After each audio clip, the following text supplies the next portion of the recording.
as long as he's at jab range. Go back and watch Tyson landed his uppercut. Look at the range at which he lands it at. It's frame, jab, jab, frame, keeping that jab. And then as soon as Usyk attacks, whether it's with that lead hand, his leaping hook, or the big overhand left, whatever it is, he ducks that head underneath his shots to protect him, obviously, from straights and overhands from Tyson.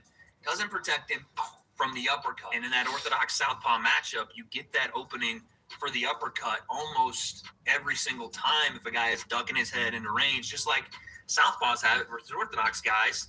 If the orthodox guy is big with his overhand, or he's big with his hook and his head is right there underneath it, it's a perfect setup to level change, bang the uppercut underneath. And Tyson Fury started to look for that, as well as go to the body. Something that, again, surprised me that Tyson didn't do earlier. Around the 4th and 6th round, he started to see Tyson work to the body a bit, really starting to eat up the ribs of Alexander Usyk, who we know in the past has had some issues dealing with some body shots. I don't care what you guys say to this day, Deontay Wilder reference, I still think Daniel Dubois hurt Usyk to the body and got robbed of at least a knockdown, depending on how things could have gone after that.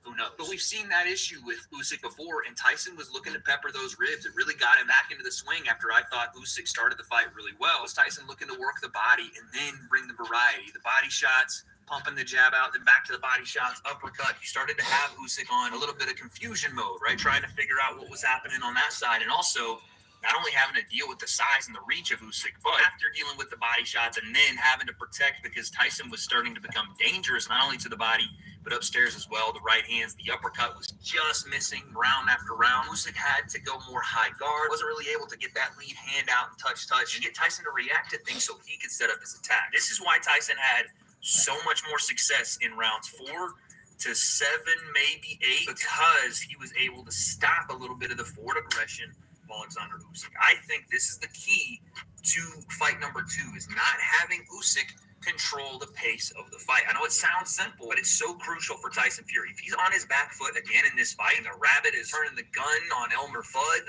it's not going to go well for Tyson. He's not going to be able to keep his range. He's not going to be able to, again,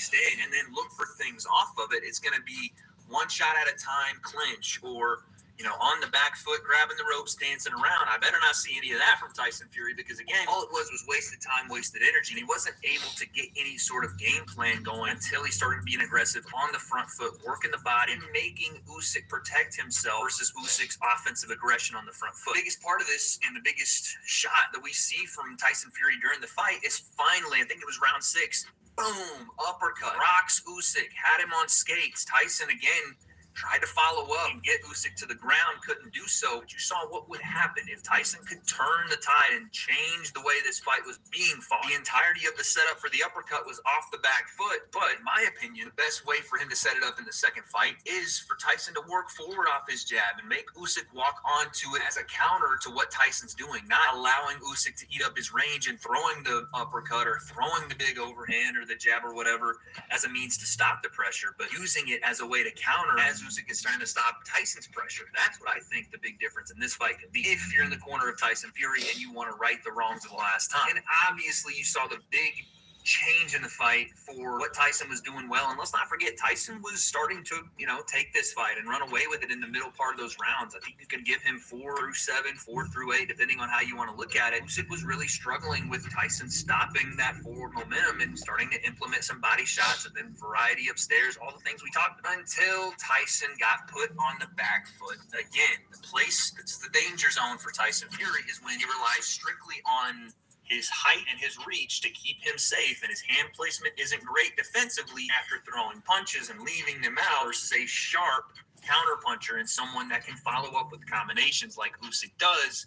Right hook, overhand left, and Tyson was seeing stars. I don't know how he survived round 9. I don't know how, honestly. Maybe the fight should have been called. At least there should have been a couple times before he got the standing 8 where he should have been given the standing 8, because he was bouncing around the ropes like a pinball. Like, he couldn't even keep his feet under him for the life of him. If the ropes aren't there, Tyson falls 10 times out of 10. But it was also a testament to Usyk getting